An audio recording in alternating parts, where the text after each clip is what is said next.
Okay, so hello and welcome to the very last, our fifth installment of the Alshich parish on Megillas Rus.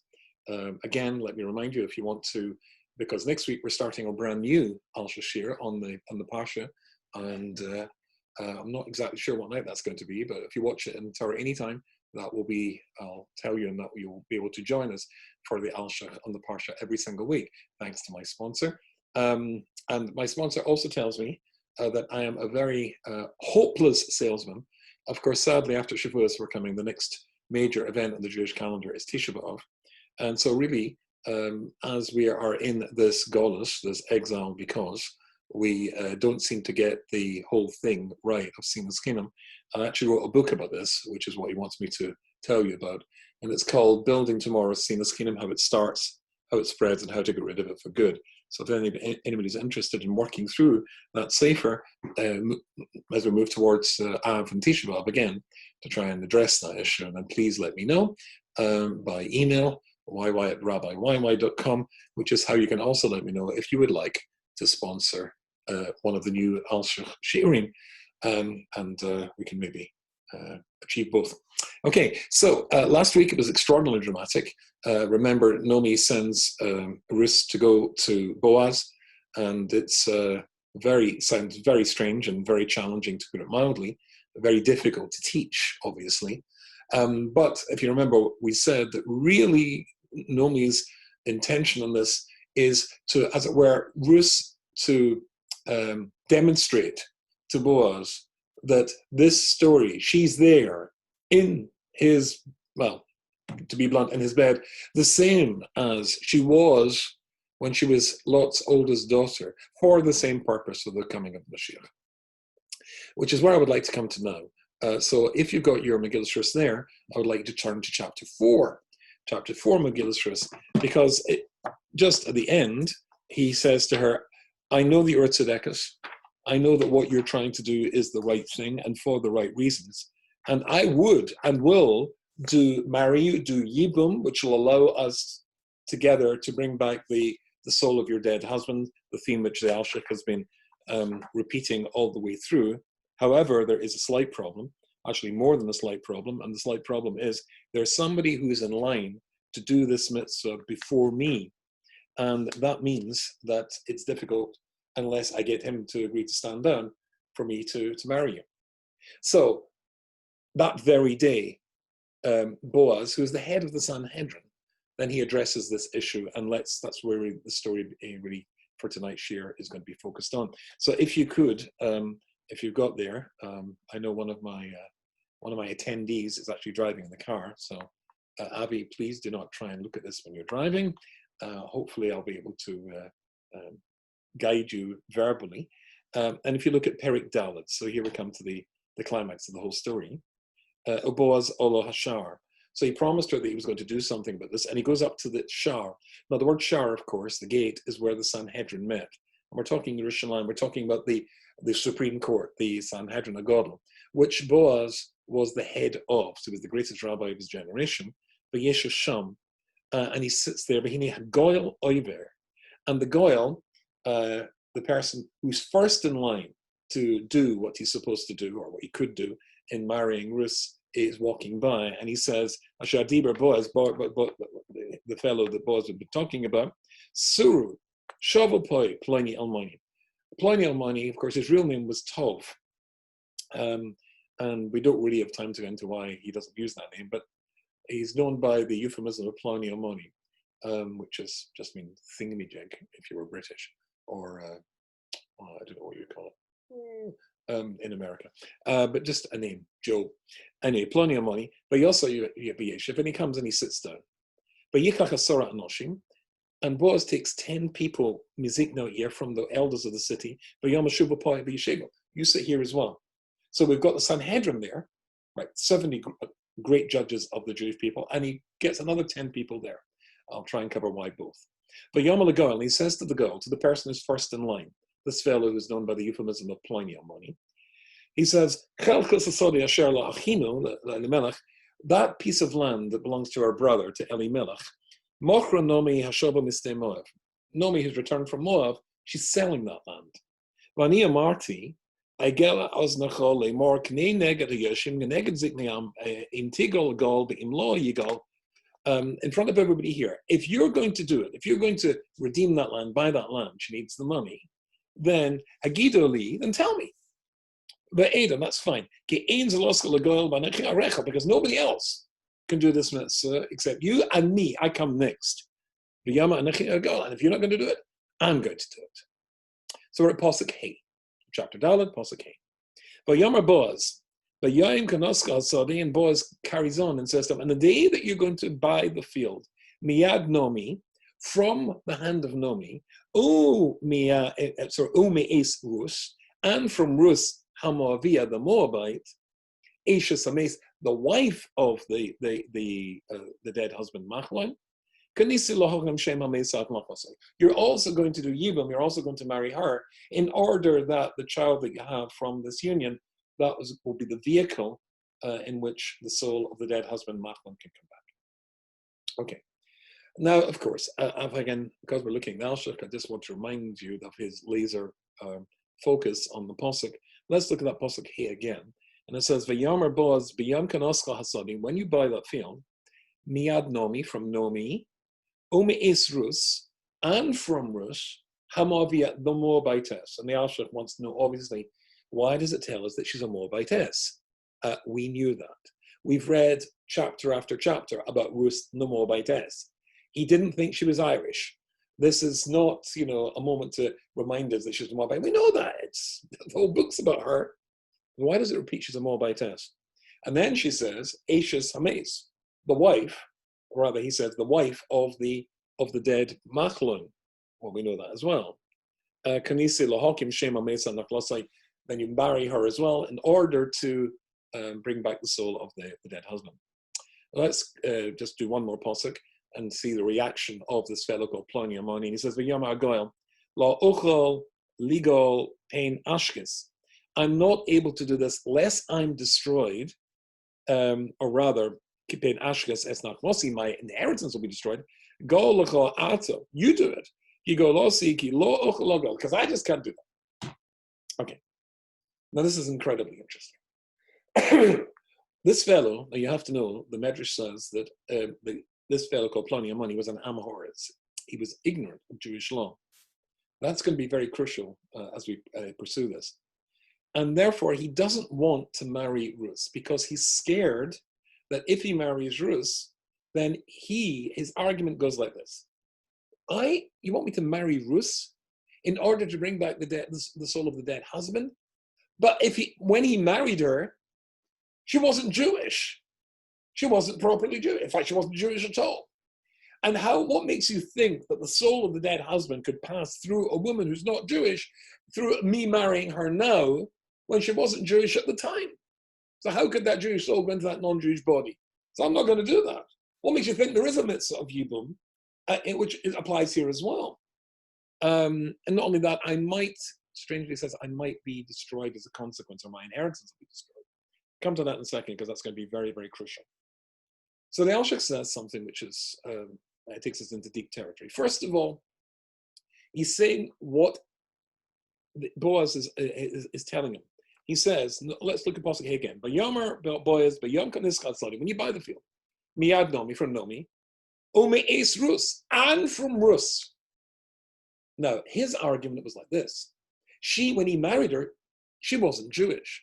He is not recognizing the fact, and this big issue comes up again and again through the line of the Mashiach, that the Torah says that a Moabite man cannot marry into the Jewish people. He can convert, but he can't marry into the Jewish people. But there's no prohibition on a Moabite-ess marrying into the Jewish people. We talked about that in our previous Shiur. But that was a halacha which had not yet, if I can use the phrase, bedded down. My wife just bought 3 trees which have been planted outside our house.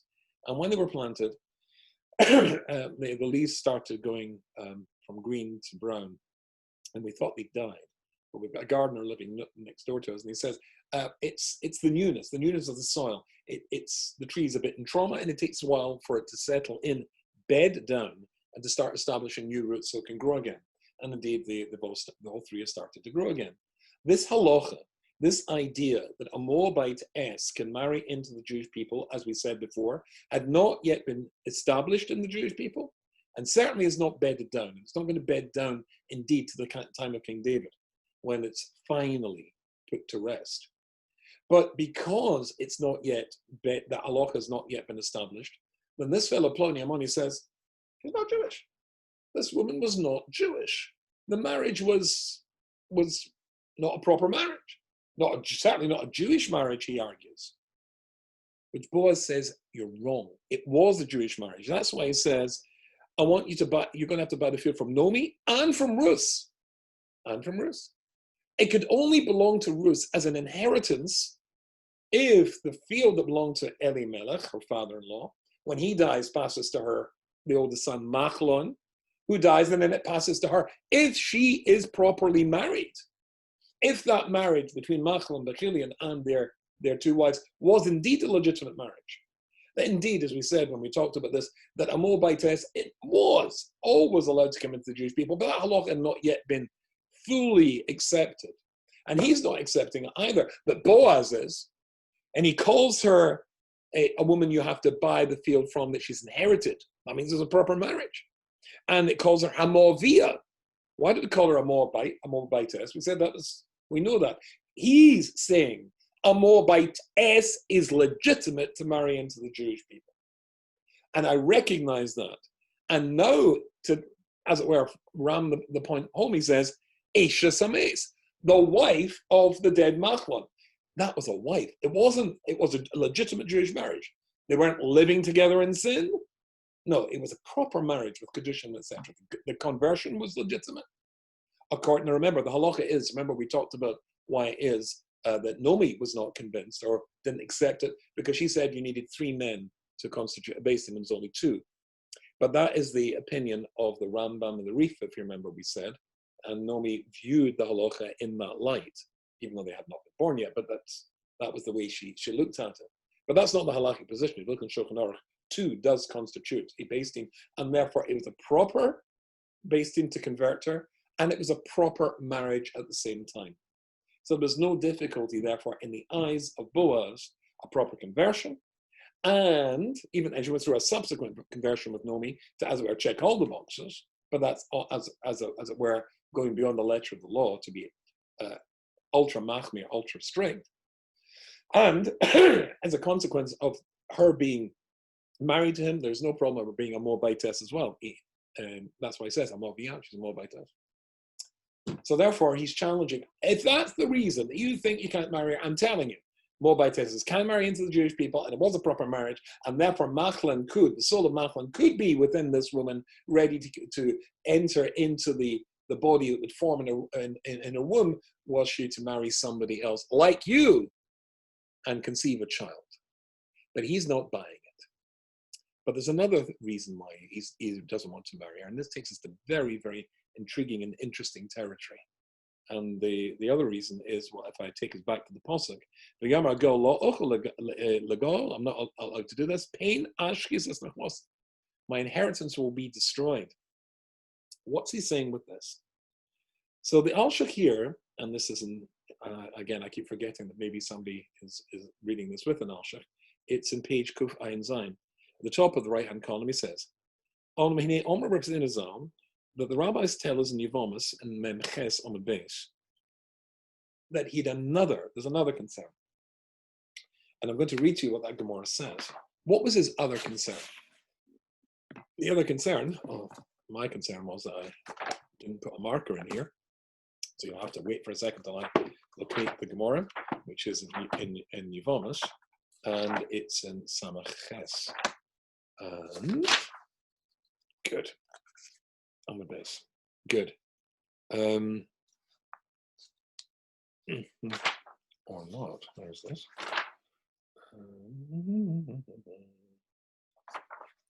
Excuse me a second. This shows this is a live shiur. Oh, sorry, Memches. Oh, that's fine. Okay. Try Memches, excuse me. Memches. Good. Memches on the base. And the Gemara says the following thing. Tanya. We've learned in a brisa. Rabbi Chanina b'noi shel Rabbi Gamliel Omer. Rabbi Chanina, the son of Rabbi Gamliel, says, Why is it that converts, Bazman Hazeh, at this time, suffer and all sorts of terrible things happen to them? And so he answers, so this is Rabbi Chananya. Rabbi Chananya ben Oshor Rabbi Gamliel says,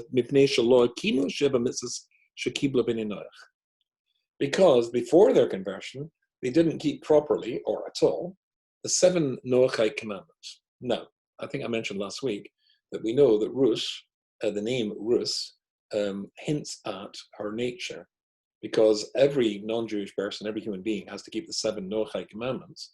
So when she converts and becomes a Jew, then she's taking on the 613 commandments. But 7 she's already taken on. So that means she's taking on another 606. Only 606, but 606. 606 is the numerical value of Rus.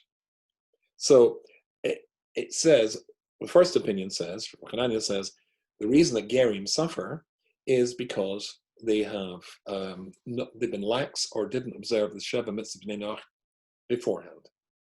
Okay, opinion number 1. There are 4 opinions here.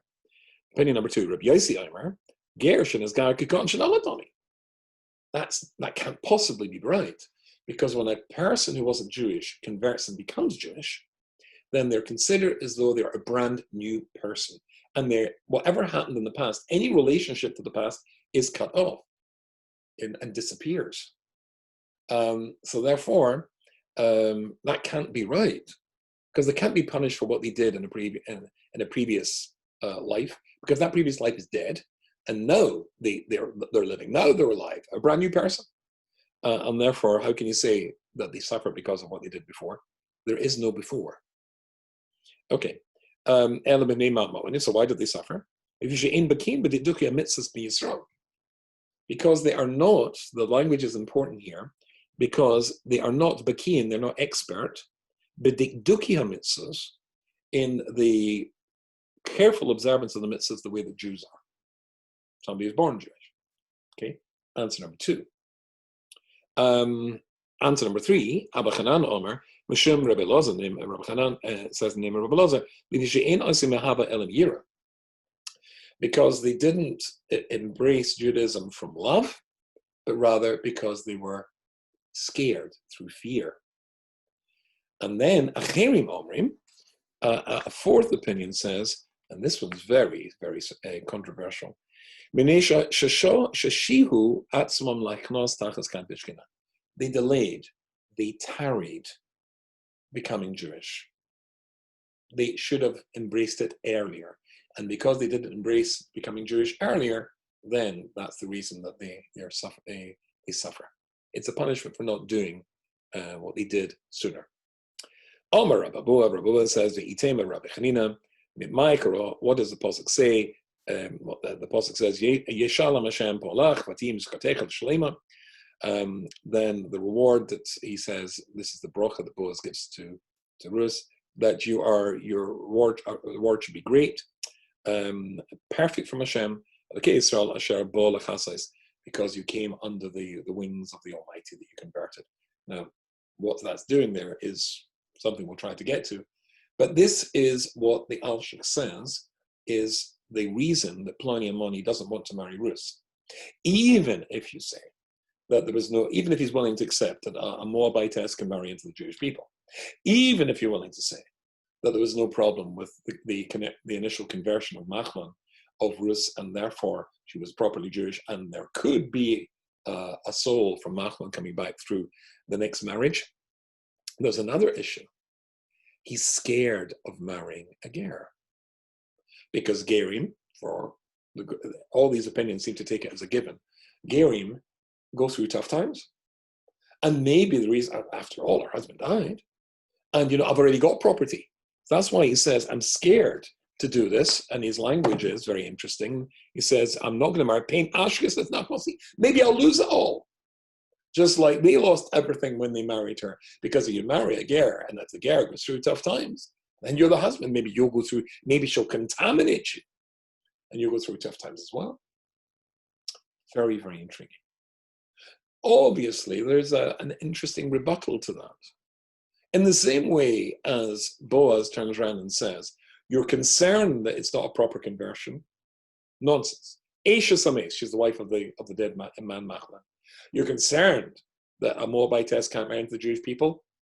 He says, a Moabitess. And I'm the head of the Sanhedrin. That's the halachic position. No problems whatsoever. With regards, and I'll prove that to you because I'm going to marry her. Oh, but what about his concern about marrying a Gyaris or marrying a convert? Maybe bad things will happen to me. I'm not worried about that either. And that's very interesting. He's not worried about that either. And yet the Gemara does seem to say that bad things happen to Gary. And so let's take a little look at that and go into this in a little bit more depth. I'm trying to work out how we started it. Oh, so we're okay. We're only done 20 minutes. Another 20 minutes to go. Okay, so basically, let's look at this Gemara again.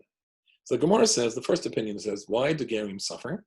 And why do bad things happen to them? Now, there's a supposition. This is based on a supposition. This is based on an existing Jewish position.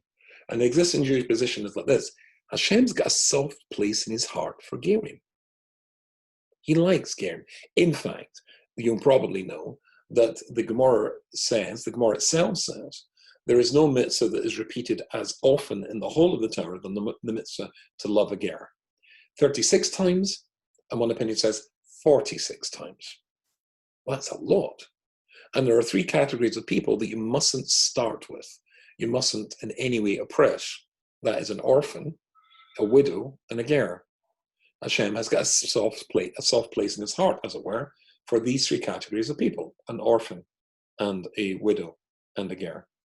So if he's got a soft place in his heart, why do they suffer? Why on earth would a ger suffer? So that's really what we're going to have a look at now. So for this, I have to take you away from Rabbi Dessler, from the Alshich to Rabbi Dessler to find an answer to that. However, I hope you're with me so far. So the basic reason that Ploni doesn't want to marry her is because he's scared that by marrying her, then, something bad's going to happen.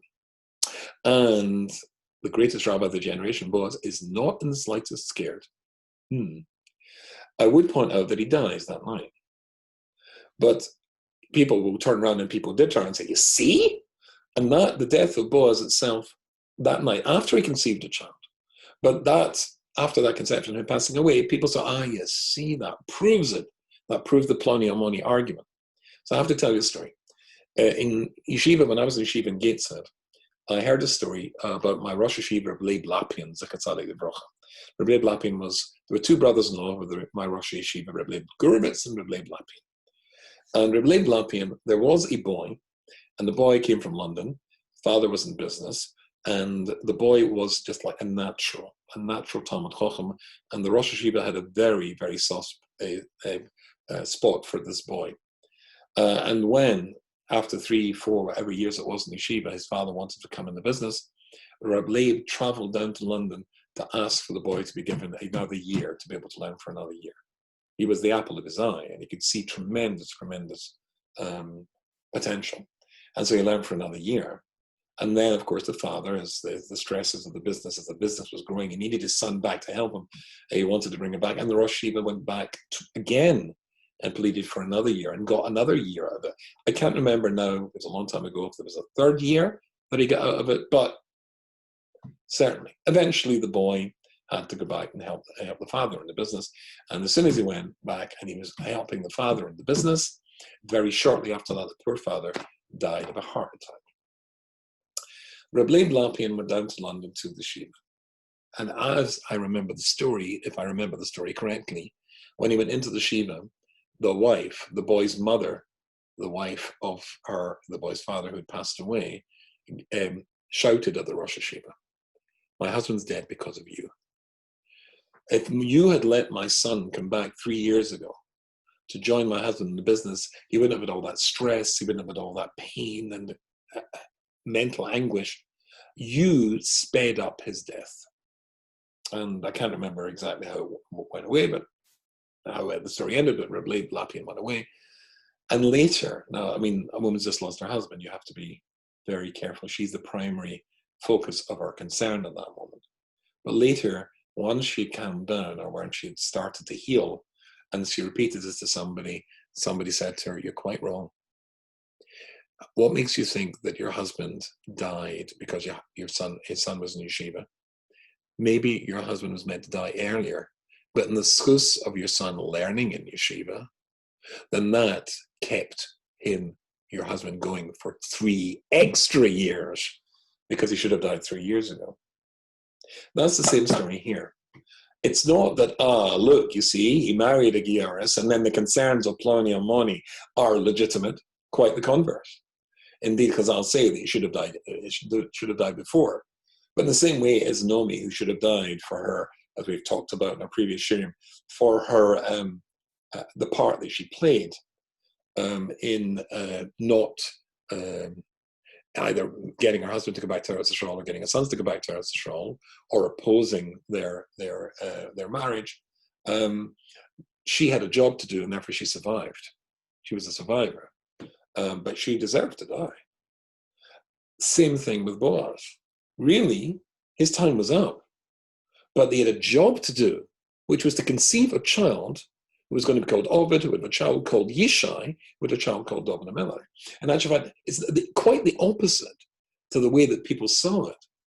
But let's review that. That means that Boaz wasn't the slightest scared of marrying a Gyaris and or a convert, and indeed, bad things sometimes happen to converts. However, I would like to point out that bad things sometimes happen to everybody. Everybody has tough times. I've got a shiur on this subject. Whenever I've spoken all over the world and asked people to put their hands up if they're not had a tough time in their life, nobody's ever put their hands up. Okay, so it's just that all the commentators point out, if I read to you the Gemara again, Tanya, Rabbi Hanania ben Osher Rabbi Gamliel says, why do Gerim at this time suffer? And all the commentators here, I'm now reading to you from the Ein Yaakov, which is the compendium of all the commentators on the Agadata, the Midrashic parts of the Talmud. All the commentators say, why did it say Bizman Hazeh? And the answer is that if a convert converts at the time when the Jewish people are doing well, they're in their land, they're extremely successful, and there was a time, the time of King David and King Shalom Melech, when exactly that was the state, then if a ger suffers, it's in order to allow him or her to prove themselves, and indeed as a consequence of attaching themselves. When he goes through tough times, it's often the case that a person comes closer to Hashem, and that proves the quality of a person. That makes sense if a person converted at a time when the Jewish people were in their land and had their independence. But when the Jewish people are not in their land all the way, this is after the base of Mikdash is destroyed, in the time of Golus, then it's already a tough time. If somebody wants to become Jewish, obviously it's legitimate. Obviously it's a good reason. So there's a number of points to point out here. I'll give you the headline because I'm seeing that the time is running out and racing away from us, as it so normally does. And that is, if certain conditions are met, then there's no reason at all why a ger would suffer. But let's look through the reasons, say why they were supposed to suffer, and see if they apply to Rus. So why did bad things like answer number one was, Reb Hananiah's answer was because they didn't keep the Sheva Mitzvahs B'nai Noach properly. Now, that's obviously an issue. If somebody didn't, because every human being is obliged to keep these basic moral principles, and if they didn't, it's a criticism. Criticism in heaven. Criticism in the heavenly Beis Din. But what about Rus? I said before that, of course, Rus, the gematria, is 606, because that's the 606 mitzvahs she's now accepting. She's already accepted 7. So the name Rus is for the 606 mitzvahs she's taking on, but she's already accepted the 7. Otherwise, she would have to, there'd be a hint that she has to take up 613. The name suggests she keeps this. She already kept those 7 mitzvahs, so that's not a concern. So anybody who didn't keep the 7 mitzvahs B'nai Noach, that's, an issue. And indeed, Rabbi Dessler talks about this. Rabbi Dessler talks about this in Michta Meliyah, in his essays on the month of Elul. So that's in volume 2, and it's page 80. And when he discusses these ideas, and here in page, 82, I didn't read it properly, 82, he's talking about the worst sort of teshuvah. Now, teshuvah is, of course, attaching yourself to Hashem, or reattaching yourself to Hashem. Listen to what he writes. Begin hu bira inyan. Let me explain to you.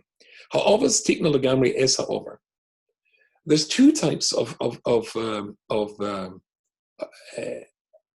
repairing the damage, reattaching yourself to Hashem. And he says the worst type is the tshuva of, he calls it tshuva hanemucha. And that is, he also says, now back to page 81, is the sort of tshuva of a ger. Because as I said before, or as Rabbi Dessa says, ger kekot shenoladami. A ger is like a brand new person. This is always a completely brand new person. And what he's done before is completely cut off and finished. So that can be a way that a person approaches teshuvah, right? I'll put the past behind me, I want nothing to do with it anymore, I'm moving forward. And indeed, they are moving forward. But in that way, they're not repairing any damage they did from a previous life. If it's like a get out of jail card, you're a ger, boom, and everything's wiped clean. The same thing applies to a husband and wife when they stand underneath the chuppah, a normal Jewish husband and wife who are born Jewish. Then your wedding present from Hashem as you stand underneath the chuppah is everything you've done before. Man, the slate's wiped clean. Wonderful gift. However, if you haven't changed, then you're likely to do what you did before again. So you would really have to address that. You'd have to put that right. Because if you don't address what made you do the things before, you're going to do them again, whether you're married or not. Same with the ger. If somebody starts again, you may be a brand new child, but if you haven't changed your midas, then you're going to do the things that you've done before. So therefore, that's not such a strong form of teshuvah. So, says Rabbi Dessa, let's make sure that the teshuvah is putting right what you've done before as well. Okay, so Rabbi Yossi says, Gershon is Gar Cotton Dami, it's, yeah, that can't be right because you're cut off from what you've done before and therefore you can't be punished for what you did before. Yes, you could, according to Rabbi Dessler, if you carry on what you're doing before afterwards. And maybe Masters, he's got a different answer. Because they're not as particular about doing mitzvahs the same way that Yisrael is. And one of the commentators say here is called the Ein Yaakov. There's another Gemara that says quite the opposite. You know, of course, the Gemara says that a ger is considered and compared to a scab. A scab in a wound, that's not a very nice image that conjures up in your mind. Think of a scab. In fact, I'm not sure in America, but somebody who breaks a strike, when there's a strike at a picket line in England, is called a scab. And it's quite a term of abuse. It's a horrible term. However, a scab has a function. The scab of in a body which is cut, and it forms a scab. What's the purpose of a scab? The purpose of a scab is to protect the wound underneath. And that makes a good thing. However, there is a negative thing that comes from a ger, and that the Gemara there talks about this, because sometimes a ger is more medactic, more particular about doing mitzvahs than somebody who's born Jewish. And that becomes a blemish, like a scab, because it reflects badly in Jews. Look at this fellow here, or this lady here, or this Rus, how particular they are. And Rus, when she goes into the field to gather the leftovers of the harvest, then Boaz is drawn to her by her tznius, her outstanding modesty, as we talked about before, when she bends down to pick up the dropped kernels of wheat. Then she doesn't bend down from the waist, which would cause the hem of her skirt to move up, revealing leg, but rather she sits on her heels, causing her skirts to fall about her. So there somebody is more particular, and that points an accusing finger at Klal Yisrael. It's the same, I suppose, as about Shuma. Same idea, that they often come in with a passion that the person is born from, who just takes it's the way we do things without putting much effort into it or thought into it, then it can be an accusation. That's a problem then, says the Ein Yaakov. Ein Yaakov, how could that possibly be the case? The other Gemara contradicts that. Ger are often more meticulous. And as we saw with Ruth, she is more particular and meticulous in performance of mitzvahs.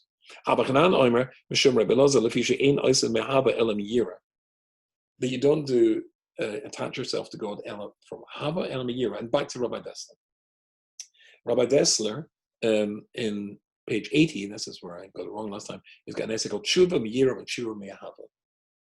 Tshuva Me'ira means that you do it because you're scared of the consequences, but there's a much higher level than that. It's when you want to do tshuva and attach yourself to God through love of God, that's a much, much higher level. And he says that if a person gets stuck at I'm doing it because I'm scared of the consequences, that's a very negative Jewish perspective, a very negative Judaism, a very negative Torah approach. Certainly, coming from Yira, that's expected of you, right? A call with Ishmael, everything comes from Ishmael, it puts me Yira Shemaim. That's the first step, but it's a step above that. So he says a ger can suffer because they never took the next step. Would that apply to Rus? Or would it apply to any ger? As long as they have checked these boxes, that they have done it from, they are trying to go forward, they're trying to do it from Yira, then of course there would be no problem whatsoever. And the other opinion, which is the interesting one, is they delayed becoming Jewish. Now this provokes all the commentators. They're all scratching their heads. So I'll just read to you the smallest one because we really are out of time. And then again, we can ask if that applies to Rus. So here is what somebody called the Ahavas Eitan says. He says the following thing: the idea that a ger should suffer because they weren't quick enough in their conversion. They delayed their conversion. They could have done 10 years before. Well, how can you say such a thing? He asks. He says, tam v'trunyahu. Sounds like a joke. Why? Because no non-Jewish person is obliged to convert.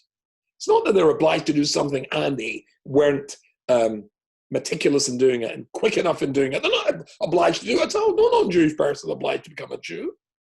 So why should we mean they suffer because whenever they did it, right? There's no commandment for a non-Jew to become a Jew. Quite the opposite. We try and push them away to test their authenticity. So the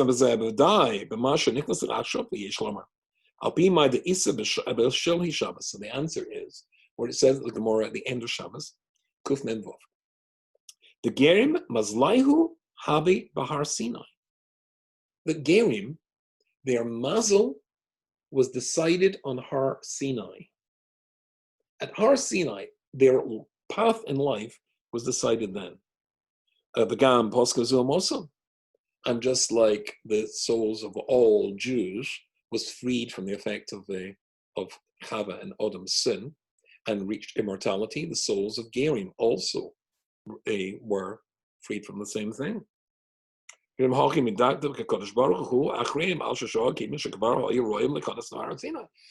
it was decided then that we're going to join the Jewish people. So it was decided then, that was their path. Then why didn't they take that path sooner than they actually did? Does that apply to Rus? Does that apply to Rus? Well, the commentators say no, because the halacha was not fixed until she comes back. And when Naomi comes back and finds out that the halacha has been fixed, that Moabites can marry into the Jewish people, that immediately provokes her. That's the point of her conversion. That's why the commentators say that the point of Rus's second conversion, the one under the auspices of Naomi, was the moment that it could be when the matter was settled, when Boaz is based and said Moabites is okay, immediately she became a Jew. She couldn't have done it any quicker. That was the moment in Jewish history when a Moabitess was allowed to become Jewish, to do a conversion and marry a Jew, and that's when she did it. That's our conversion. So there would be no reason whatsoever for Ploni Almoni's concern about Rus to be a legitimate concern.